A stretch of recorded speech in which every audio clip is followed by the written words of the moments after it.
에스라, 느헤미야 이 성경은 포로기 이후 유다 공동체가 이제 귀환해서 이렇게 다시 재건하는 그런 이야기입니다. 어떻게 재건할 수 있었을까? 사람의 노력이나 힘으로 된 것이 아니라 약속을 반드시 이루시는 신실하신 하나님의 은혜를 통해서 이스라엘 백성들의 공동체가 다시 실현되어졌습니다. 하나님께서는 예루살렘 도성이 멸망할 때 예레미야 선지자를 통해서 70년 이후에 회복될 것이다 이렇게 약속을 하셨는데, 그 약속대로 때가 되면 이스라엘 백성들이 예루살렘으로 귀환해서 성전을 짓고 성벽을 재건했습니다. 주전 530년경에 시작해서 성벽까지 주전 445년경에 이렇게 완공이 되었습니다. 85년, 거의 85년이 걸렸어요. 어떤 이는 성전 이렇게 건축에 참여했다가 성벽 완공까지는 못 본 사람들도 있겠죠. 또 성전은 완공되고 참여해서 이제 성벽이 완공된 것을 경험하는 사람도 있을 것입니다. 자, 성전과 성벽이 완공이 되었는데 이제 무엇을 하면 좋을까? 이스라엘 백성들이 7월 초하루에 수무다 광장에 몰려들었습니다. 에스라에게 우리에게 하나님 말씀을 낭독해 주세요. 그렇게 해서 하나님 말씀을 들었습니다. 참 하나님 말씀을 들으니 얼마나 가슴이 뜨거워지고 눈에서 눈물이 쏟아지는지 사람들마다 펑펑 울었습니다. 오늘은 성일인데 기쁨의 날인데 울지 맙시다. 우리가 서로 음식을 나누어 먹으면서 좋은 시간을 가집시다. 그렇게 해서 좋은 시간을 가졌습니다. 그런데 그 이튿날도 말씀을 사모하니까 또 말씀을 들었습니다. 그렇게 말씀을 듣는 가운데 우리 조상들이 이 초막절, 하나님께서 초막절이라는 이 절기를 주셨거나 7월 15일부터 한 주간 하는데 한 13일 정도 남았어요. 그래서 시간은 촉박하지만 우리가 이번에 은혜를 받았으니 대대적으로 한번 초막절을 지킵시다. 그렇게 해서 한 주간 준비를 해서 초막절을 지켰습니다.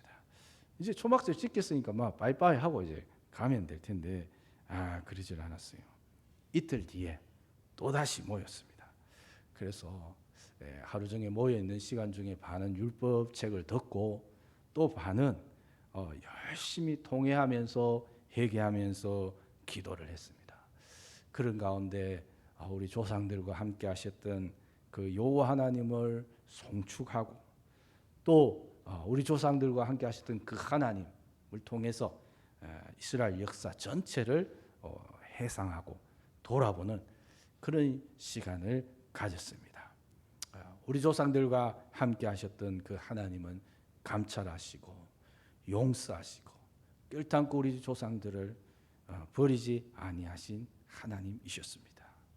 그 위대하신 하나님은 정말 은혜로우셔서 아브라함과 언약을 지키시사 그 후손들에게 이스라엘 백성들에게 큰 복을 주시기도 하셨고 끊임없이 대적하고 배반했지만은 구원자들을 보내서 대적들의 손에서 구원해 주시기도 했고 아무리 미워도 끝까지 불쌍히 여기사 멸하지 않으셨던 하나님이셨습니다. 그리하여서 참 이렇게 아직 어렵고 힘들지만 또 포로 생활 70년 포로 생활도 했지만 이 고난 가운데서도 하나님께 나아갈 수 있는 길을 발견했습니다. 말씀을 통해서 하나님을 묵상하고 말씀을 통해서 우리가 우리의 죄악을 발견하고 하나님 앞에 회개한다면 하나님은 언제든지 우리를 만나 주시는 그런 하나님이심을 이스라엘 백성들은 체험하였습니다. 성벽 완공 후 진행되는 이런 일련의 사건은 율법을 낭독하고 그 율법의 기록대로 초막절을 준수하고 죄를 회개하고 통회하고 그리고 이제 맹세 서약의 부분으로 나아갑니다. 이스라엘 백성들은 하나님 앞에 이제 우리는 한번 바르게 살아보겠습니다. 이런 결심을 문서로 이렇게 표기하는, 인을 치고 도장을 찍는 이런 결단, 서약, 맹세까지 나아갑니다. 참된 영적 부흥이라는 것은 삶의 변화가 동반되어져야 합니다. 은혜 많이 받았습니다. 그래서 은혜 많이 받았습니다. 그래서 그죠? 은혜 많이 받았는데 거기서 끝나면 뭔가 1% 아쉬운 거 아니겠습니까? 은혜를 많이 받았습니다. 그래서 나는 근본에 이렇게 한번 새롭게 삶을 한번 바꿔보고 싶습니다. 이스라엘 백성들은 은혜를 많이 받았죠. 그리고는 성전 중심의 삶을 이번에는 한번 제대로 살아봐야 되겠다. 그렇게 결심을 하는 겁니다. 성전 중심의 삶이라는 것은 얼마나 어렵게 성전을 이렇게 건축을 했잖아요. 그리고 성벽도 완공을 했잖아요. 그런데 박물관 건물처럼 건물만 찬란하게 우람하게 지어놓으면 끝인 것입니까? 그렇지 않습니다. 성전이 성전되게, 성전에서 뭔가 성전이 성전되도록 그 기능이 이렇게 돌아가야 될 것입니다.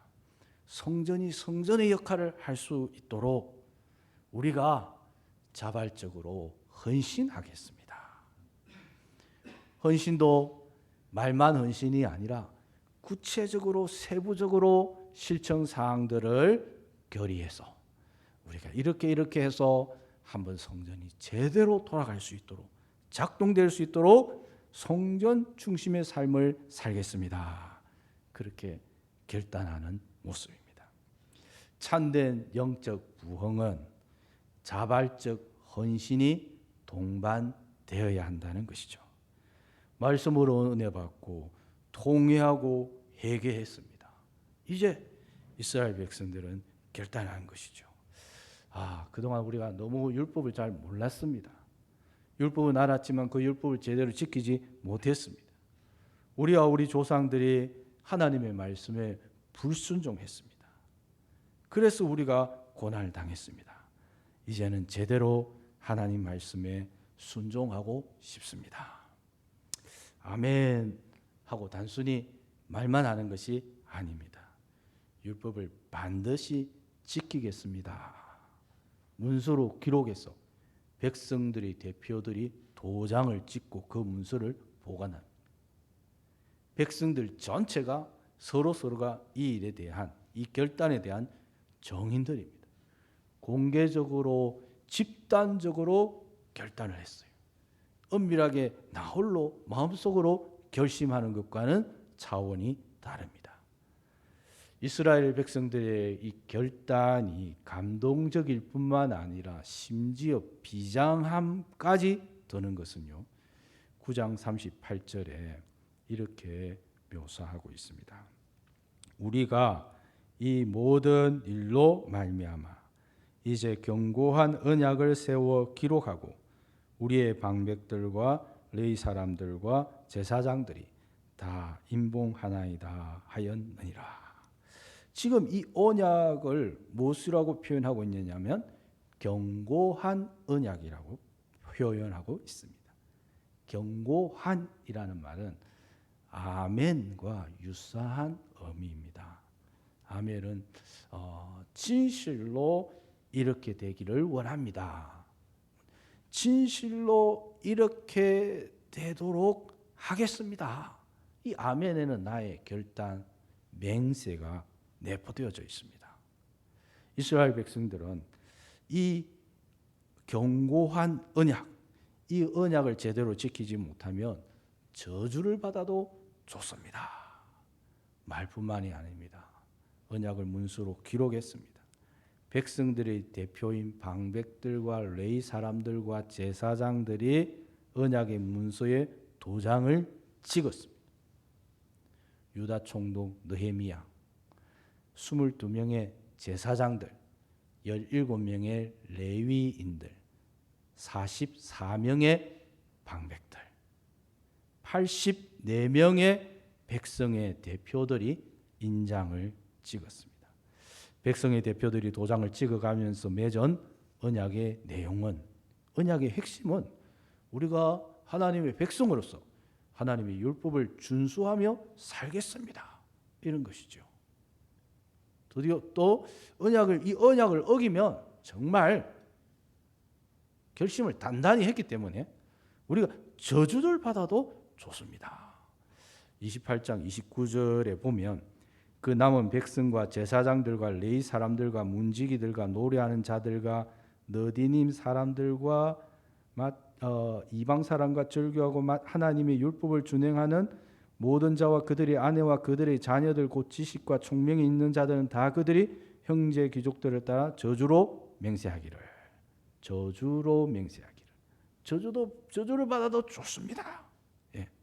우리 주 여호와의 모든 계명과 규례와 율례를 지키겠습니다.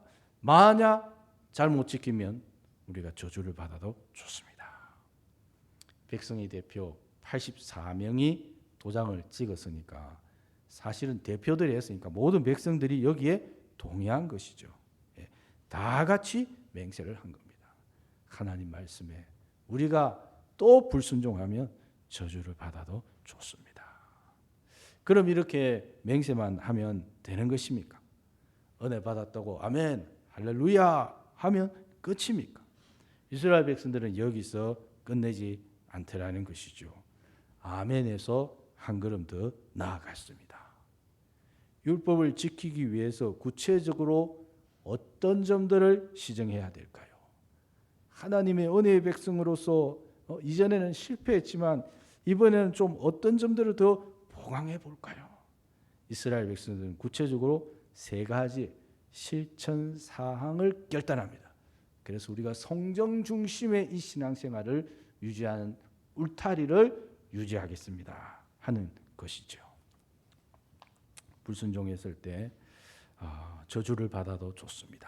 그 맹세한 내용이 구체적으로 3가지 실천 사항을 이렇게 결단했습니다. 첫째는 이방인과 통혼을 하지 않겠습니다는 부분입니다. 이방 여인을 아내나 며느리로 맞이하지 않겠다는 것입니다. 아들을 이방인의 가정에 이렇게 아들을 주고 딸을 주고 또 이방인의 집에서 딸을 데려오고 이렇게 하지 않겠다는 것이죠. 이스라엘 백성들이 이방 우상들과 혼합화되고 세속화되는 가장 심각한 원인이 이 통혼이었습니다. 아무리 율법의 어떤 규례나 이런 것들을 엄격하게 지키게 만들려고 해두어도 이렇게 이방의 가정과 통혼을 하게 되면 서로 사돈을 맺고 아들과 딸이 서로 이렇게 결혼을 하게 되면 저 집에 있는 우상이 아주 자연스럽게 이스라엘 백성들이 가정 안으로 들어오더라는 것이죠. 알게 모르게 이 이방의 사람들이 들어오기 시작하면 그 가정의 경건이 서서히 무너집니다. 70년 포로 생활을 마치고 예루살렘에 돌아왔지만 이 이방인들과 통혼은 여전히 행해지고 있었어요. 뿌리가 굉장히 깊고 또 일단 문이 열리고 나면 그 가정은 굉장히 급격히 혼합주의와 세속화되어 버리더라는 것이죠. 이방인들과 통혼하면 그 가정에서 일어나는 이상 변화는 안식일에 대해서 무뎌져 가는 거예요. 안식일, 안식년에 대해서 감각이, 긴장이 무뎌져 갑니다. 아이고 오늘은 좀 피곤한데 꼭 교회 가야 되나? 모처럼 쉬는 날인데 이런 날 좀 같이 쉬면 안 되겠나? 이방 사람이 가정에 들어오면 경건한 안식일에 대한 가치관, 안식일은 꼭 지켜야 돼라고 했던 이 틀이 이렇게 조금씩 구멍이 나면서 서서히 이 울타리가 없어져 버리는 거예요. 그리고 이거는 기성세대만의 문제가 아니고 이 이방과의 결혼을 하게 되면 기성세대는 또 어떻게 울타리를 유지해 가는데 다음 세대는 급격하게 이 안식일, 안식년에 대한 울타리가 사라져 버리는 거예요. 두 번째로 이스라엘 백성들이 어떤 실천 사항을 이렇게 결단을 했냐 하면요. 그런 이유로 안식일과 안식년을 반드시 지키겠습니다 하는 것입니다. 안식일 준수는 이스라엘 백성들을 이스라엘 백성 되게 하는 그런 기준선입니다. 하나님께서 여세 동안 천지를 창조하시고 일곱째 날에 안식하셨어요. 십계명에도 안식일을 반드시 지키라라고 말씀하셨습니다. 또 안식년 7년째를 또 땅을 시기하고 그 형제들이 빚이 있으면 그 해에는 빚을 탕감해 주라고 신명기 15장에 또 말씀을 해 놓으셨죠. 그래서 이 안식일과 안식년을 지키는 것을 통해서 이스라엘 백성들은 이스라엘 백성됨의 어떤 정체성이 나타납니다. 그런데 통혼을 하게 되면 이방인들이 자신들의 가정에 가족의 이동으로 들어오게 되면 이 안식일과 안식년에 대해서 이 감각이 무뎌져 가더라는 것이죠. 그래서 이방인과 통혼하지 않겠습니다. 그죠? 하고 그리고 무뎌진 감각을 다시 회복시킵니다. 안식일과 안식년을 꼭 지키겠습니다.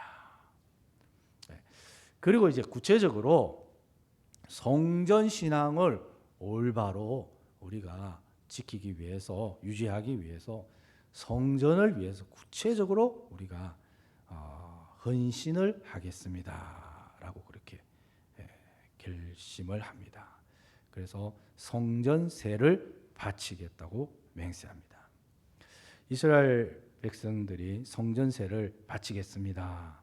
성전이 잘 원활하게 돌아갈 수 있도록 하기 위해서 성전세를 바치겠습니다 하는데요. 지금 이스라엘 백성들이 성전세를 만든 건 아닙니다.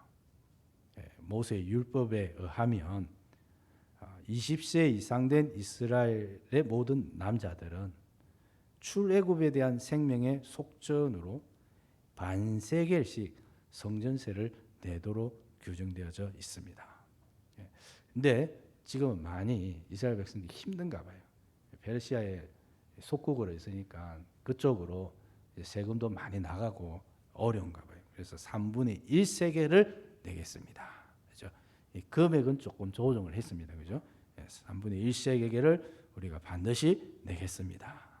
이렇게 바쳐진 성전세로 진설병에 올라가는 떡이라든지 소제라든지 번제라든지 뭐 절기의 어떤 제사물이라든지 또 뭐 성물의 어떤 구입, 속죄제를 위한 어떤 물품들 이런 것들 또 성전을 위한 수리 보수하는 일 이런 일에 사용되도록 하겠습니다. 이렇게 결단을 맹세를 하였습니다. 성전과 성벽을 완공했다고 끝나는 게 아니라 이겁니다. 거대한 어떤 성을 하나 세웠다 해서 거기에 의미가 있는 것이 아니라는 것이죠. 건축과 완공도 어렵지만 유지 보수는 더 큰 어려움을 동반합니다. 건물을 유지 보수하고 성전 안에서 제사와 필요 물품들이 적재적소에 공급되어서 성전을 섬기는 사람들이 성전 봉사에만 집중해야 이 성전이 성전으로서의 기능을 하게 되는 것이죠. 코로나19 바이러스로 인해서 우리가 깨달은 가장 중요한 교훈 중에 하나는 제가 생각할 때 일상이라는 것이 참 값진 것이구나 하는 점입니다. 그 일상이라는 거, 우리가 지금까지 살아왔던 그 일상이라는 것은 그냥 의뢰 주어진 것이고, 뭐 어떨 때는 그 일상이라는 것이 참 힘들어서 피하고 싶기도 했었는데, 코로나19 바이러스로 인해서 그 일상이 무너져 버렸어요. 그래서 우리는 그 일상을 그리워하고 그때가 고마웠고 빨리 일상으로 돌아가기를 소망하고 있습니다. 이스라엘 백성들은 고향을 상실하고 포로가 되고 신분을 상실하고 나라를 상실하고 성전을 상실했을 때, 남의 나라에서 포로살이 노예살이를 할 때 그 예루살렘 도성에서의 일상의 소중함을 깨닫게 된 것이죠. 영적 부흥 그리고 결단은 일상의 회복을 향한 몸부림입니다. 마음껏 성전에 나가서 하나님께 예배드리던 그 일상의 소중함을 깨닫고 그 일상을 회복하기 위해서 내가 결단합니다. 맹세합니다. 헌신하겠습니다. 몸부림치는 것. 이것이 영적 부흥의 도달점이라는 것입니다. 일상을 회복하기 위해서 성전을 지었습니다. 성벽을 완공했습니다. 그 일상은 영적 부흥이 없이는 이루어질 수 없습니다. 말씀으로 나갔고 회개 기도로 나갔고 그런 영적 부흥으로부터 삶의 변화가 일어났습니다. 자발적 헌신을 결단했습니다. 영적 부흥의 목적지는 일상의 영성을 회복하는 것입니다. 성전을 중심으로 일상의 신앙생활이 정착되기 위해서는 그때는 그냥 자동적으로 돌아간다고 생각했었는데 그게 아니라 우리 각자의 헌신이 필요하다라는 것이죠. 지금 물론 힘들고 어렵지만 우리의 삶의 중심은 주님이십니다. 주님을 중심으로 살아가고 싶습니다. 마치 지구가 태양을 돌듯이 봄이나 여름이나 가을이나 겨울이나 지구는 여전히 태양을 돌아야 하고 돌고 있듯이 우리 삶의 중심에 하나님을 모시기 위해서 자발적 헌신을 결단하고 있습니다. 영적 부흥의 목적지는 어떤 신비로운 체험이나 깨달음이 아닙니다. 우리의 일상에서 주님을 중심으로 일상이 흘러가도록 우리의 시간과 재정과 노력과 삶의 에너지를 헌신하는 것. 이것이 진정한 부흥입니다. 주님을 향한 헌신이 자발적 일상이 되기를 주님의 이름으로 축복합니다. 우리의 영적 부흥이 이 수준까지 자라나야 될 줄로 믿습니다. 우리는 도성을 잃어버린 것도 아니고 나라를 잃어버린 것도 아니고 우리의 신분이 대한민국 국민 시민이지 않습니까? 노예가 된 건 아니잖아요. 하지만 코로나19 바이러스 이 힘들고 어렵고 수십만 명이 하루에 확진이 되고 하는 나름대로 어려운 이 상황에서 우리가 소망하는 것은 우리의 영적 부흥입니다. 우리가 하나님을 더 깊이 체험하고 성전을 중심으로 하나님 중심, 말씀 중심, 교회 중심 이 일상의 신앙, 일상의 영성을 회복하는 것이 우리의 목적지입니다. 더 사모하는 마음으로 말씀을 사모하고 기도로 나아가서 그 옛날 자유롭게 마음껏 하나님을 찬양하고 주님과 동행했던 그 일상을 회복하는 우리 축복로 모든 가족들 될 수 있기를 주님의 이름으로 축복합니다. 우리 말씀을 기억하면서 찬송가